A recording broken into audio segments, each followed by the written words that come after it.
we've had 2 practices, right? And we're into games. So I wanted to go through this with just on the whiteboard and just at least so you're introduced to it. And so it'll be a little bit of what I want to do for power play and penalty kill system. And then some more of what I was kind of talking about when we did that turn back throw. So I'm going to repeat that piece of it just for the sake of the camera and stuff like that. To me, this game is, and it's not just the girls' game anymore, it's like all of hockey is all about possession. So, in overtime when they play 3v3, right, it's all about possession, right? You don't throw the puck away because you want the scoring chances. So that's how, my philosophy is I like to play that way 5-on-5. And that's the whole idea, turn back. Rather than just dump it forward to where the other team is, right? I'd rather turn back, we stretch out the D, and then it opens up lanes for us, okay? So what I'm gonna go through a little bit of those stats and how we're gonna try to generate offense. There's a breakdown of the offensive zone, so some of you may have got Q and Liv, and Deb, obviously. You would have heard this because we had that, the tournament graveyard that I mentioned in the corners. So we'll go through this breakdown of the offensive zone and kind of section it out. And then, a little bit of introducing some power play concepts and penalty kill that are probably different than what you did last year. And a little bit different to what we've done in the past as well here. Okay. So on this possession piece, I'll redraw this and see who remembers my numbers. How many people like math? Seriously, there's got one more person. You like math? No? No one else likes math in here? Okay. I like the numbers and statistics because it's one of the best ways to choose what you're doing. Like, so keeping stats, and if 99% of the time certain things don't work, then you probably want to do something different, right? So let's see who was listening to my little spiel was. All right. So there's my house. Who remembers what the number was? Just yell it out. 82%. 82? So 82% of the goals are scored in the house. Now, these are never exactly to scale, are they? The circles are lower, and there's more space between here and the building. So, it was not 87%. Okay, so then we had this miniature version, right, of the house, and that was 51%. Okay, so if this is a big house, what should we call it, a little house? 51% in the 82. The dog house?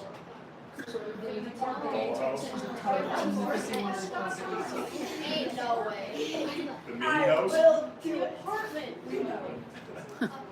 Apartment. Yeah, but it's inside the house. No, apartment inside the house. Closet. Okay. All right. Anyway, so again, these are NHL stats because that's who keeps the most stats. So 82% of goals come from the house, 51% in the mini house. Okay? So our goal is to get the puck into there and then take scoring opportunities. Okay? Here's my other stat that we didn't do on ice. Who knows what this is called? Rainbow Road? I have not heard that one actually. So I've heard Royal Road, I've heard Slot Line, I've heard Money Line. Okay? But it's all the same thing. Alright? So here's the stat. Is if a player, small winger, comes in and shoots, doesn't make the goalie move, puck doesn't cross the Royal Road. Anyone guess what the percentages of scoring? 25. Dose.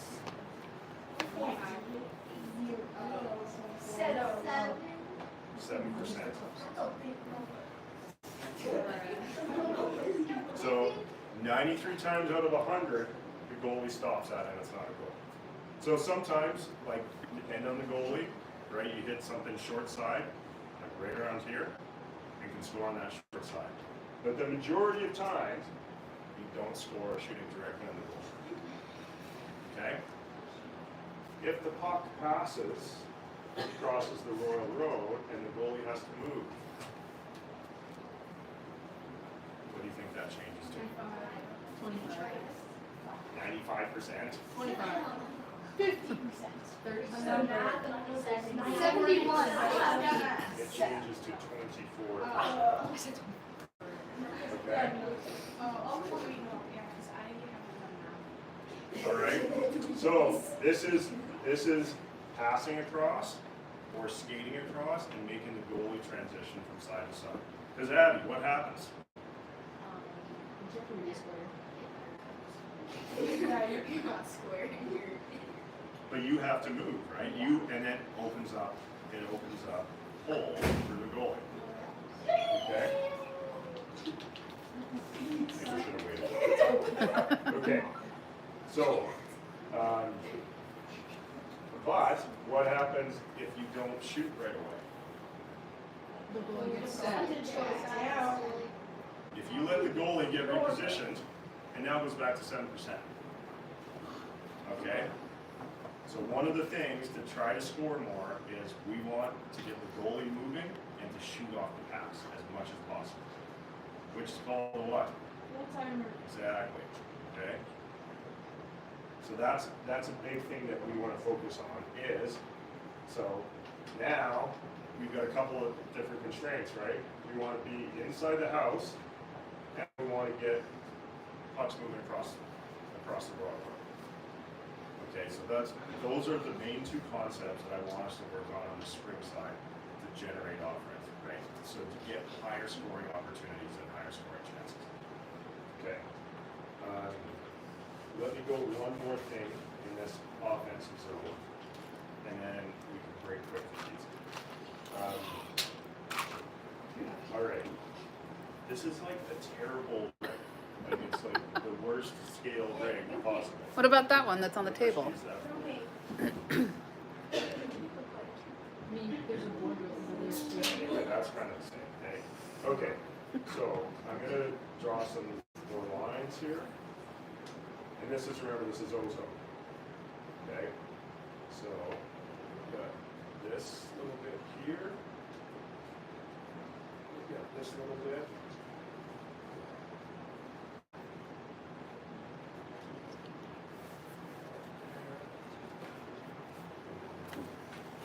So this is a different kind of version of the mini house here, right?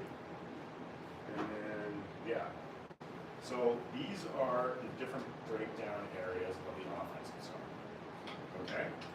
So this one's easy, because this is called high ice. Okay? So, and there's a lot more space here than shown on the board, right? For D, right? You know, there's a lot more space between the top of the circle and the below. Okay, so that's high ice, that's where the D usually live. Okay? This is the scoring square.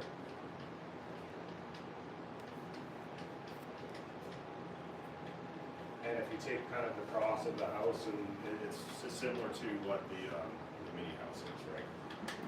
Okay, so that's where most of the goals are scored. This area right here on both sides is the decision zone. Okay? So the reason it's called that is if you get pushed into there, and this was this whole thing we did in this turn back drill, right? It's turned back, so they call that a Gretzky curl as well. Like when you do that board side curl, come back out, head up, try to hit someone coming in as a trailer. Okay? This is the area that you want to make the decision in, because if you get to here, this is the graveyard. Zombie, whatever, right? Okay? Graveyard. And the reason it's called that is because that's where plays go to die. That is the easiest area to defend. So D, think you got a one-on-one coming into your zone, right? You got a one-on-one. If they get down here, you don't even have to chase them anymore, right? Because you're just playing the angle. You take the dots in, and now they're stuck there. So it's easy to defend. They can't really get away from you, and they're stuck in the corner. So we want to drive plays to there when we're defending, but we don't want to be there when we're trying to generate offense, okay? This one's an easy one, behind the net, okay? Behind the net, and then this is all this is called bumper support. So that game we were doing, second to last, bumper game, that's where you want to be supporting the puck to be able to get it into the scoring square, okay? So if the majority of goals are scored here, the puck's got to get there somehow, okay? So the puck can come from high ice, it can come from bumper support, and it can come from behind the net. So most of the goals that are scored, the puck actually comes from within the scoring square. The second most is from high ice. So D, when you're shooting, this is where you've got one set of shin pads to get by D. And it's a set that's right in front of you here. Because your goal is getting it into there, right? Getting it into the net and getting it through is so important. For rebounds, but we also need people living in there to get those rebounds. So I think that's the important thing. We didn't push that as much when we were doing that little bumper game, but it's like, take your chance, get a shot, and everyone's going to go to the net. Which games I was watching yesterday? I think it was one of the High Plains games. And we had 5 players on the ice, and none of them were in even bumper support or the scoring square. They were where we were in that drill all around the perimeter, right? So, to score, you got to go to the net and get to where scoring happens, right? This is going to be the key, those two things of like that mini house and getting in the house and taking opportunities and getting the puck there. That's going to be key for us. Okay, that's how we're going to generate offense. That's how we're going to score. We stay out of here or move as quickly as possible through here. So you might decide to rim it because a low rim or a cycle, but we want to move through there as quick as possible. This also means we don't want to support the puck there because we don't want the puck going there, right? So remember, it was like Jolie and Hadley, you were down low, right? I told you to move over or move to Mountain Dew. That's because I want you behind the net support, not create your own speed. Okay? So as we go through the spring, like we'll be able to do some of this stuff in practice. But I just want to get these concepts